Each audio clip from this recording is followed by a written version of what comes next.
what are you seeing in the matchup? What's kind of the scouting for the matchup this weekend, and what does LSU offer? Really good, really good. Another broken record comment for me. Another SEC team you're not going to have more talent than. Going to have Major League Baseball players on the field, especially that guy they're pitching tomorrow, and some of the guys in their lineup. Just super talented team, physical like we are. They're going to be a handful, man. They're really, really good. They're playing really good baseball.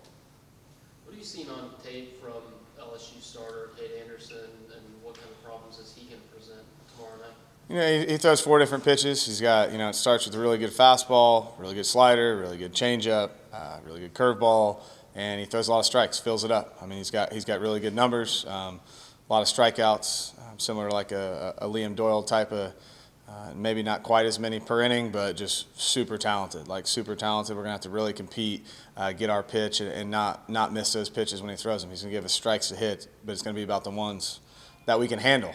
And he's going to get his, right? Like a guy like that usually don't come out and blitz. So it's going to be about timely hitting and guys having great at-bats when you need them to have great at-bats.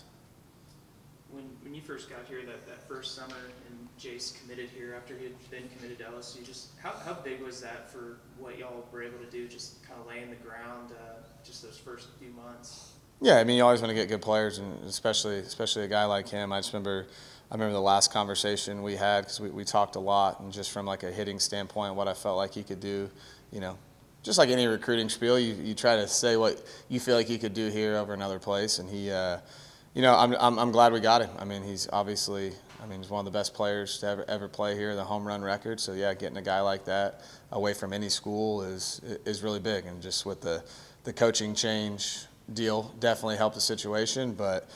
Yeah, man. I mean, we're really lucky to have him, and I'm glad we're not playing against him tomorrow. You mentioned the home run record. I was going back and looking. I think he hit like 3 home runs in his first scrimmage, that first fall against Lamar. Just how crazy was that? Thinking back to a guy like that hitting it. I think he hit one like maybe over 500 feet. Yeah, he hit one off Welborn, which was awesome. Yeah, he hit 2. He hit one to. I remember he hit one to left center, he went down the left field line, then his last one in a 3-0 count, he hit out to Welborn. It just showed his overall skill level.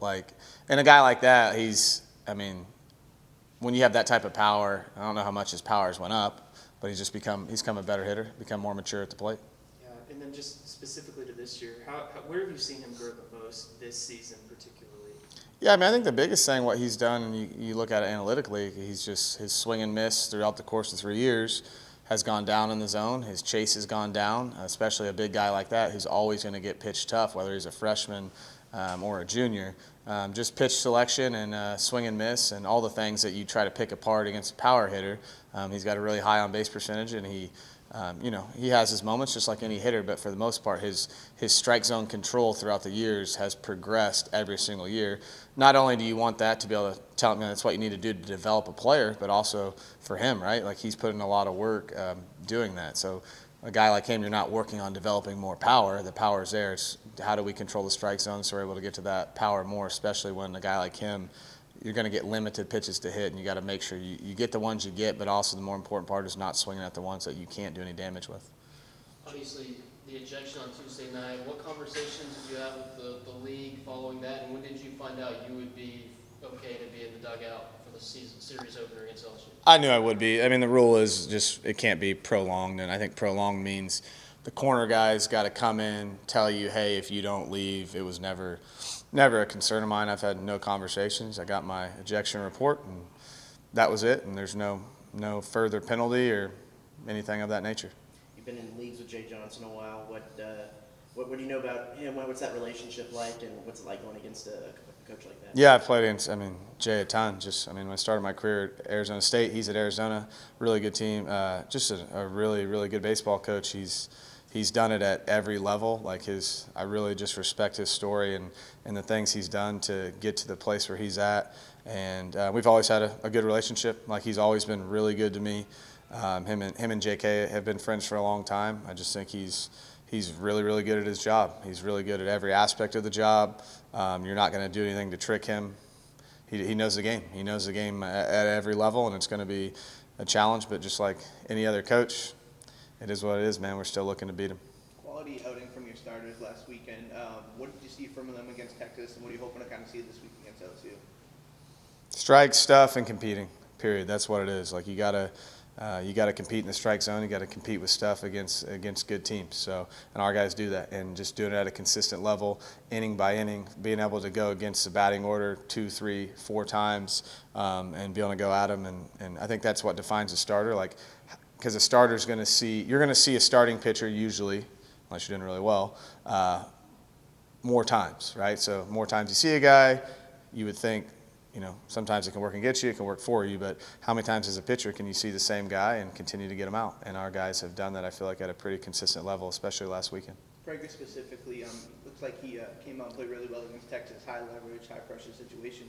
What about him in those moments, kind of, you get to see the best of him like that? I think he definitely held his velo, I thought, a little better, and just more consistently.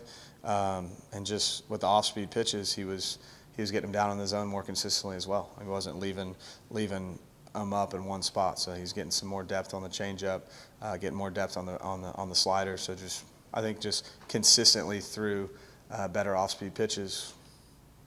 Same stuff he's been doing, and just the consistency ticked up against Texas. I know you said Weston Moss was dealing with some illness last week.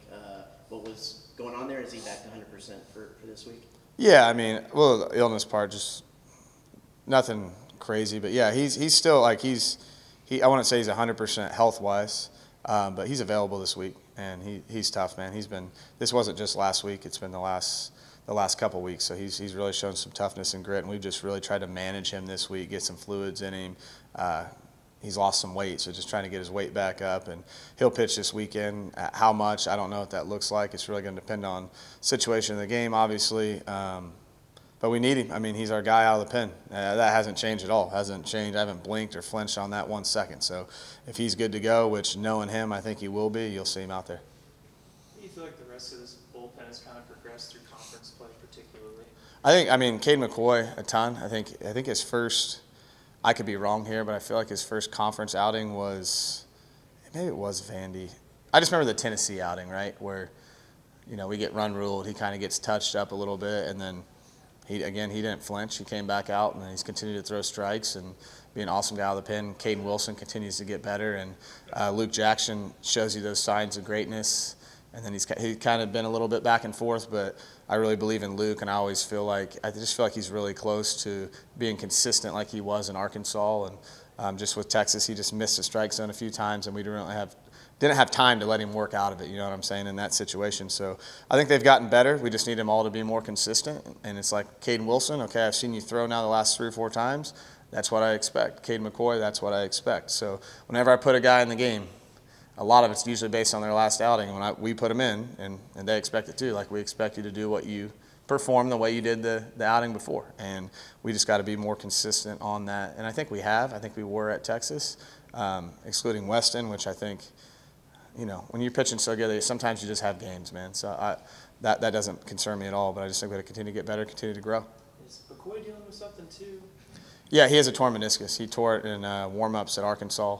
But Cade, he's fine. He's fine. He honestly can't tell. He moves really good, like still runs well, everything. It's just one of those. He's a tough kid, man. It doesn't matter what's wrong with him. Go get some advice from Shot on how to run on something like that. He still runs better than Shot.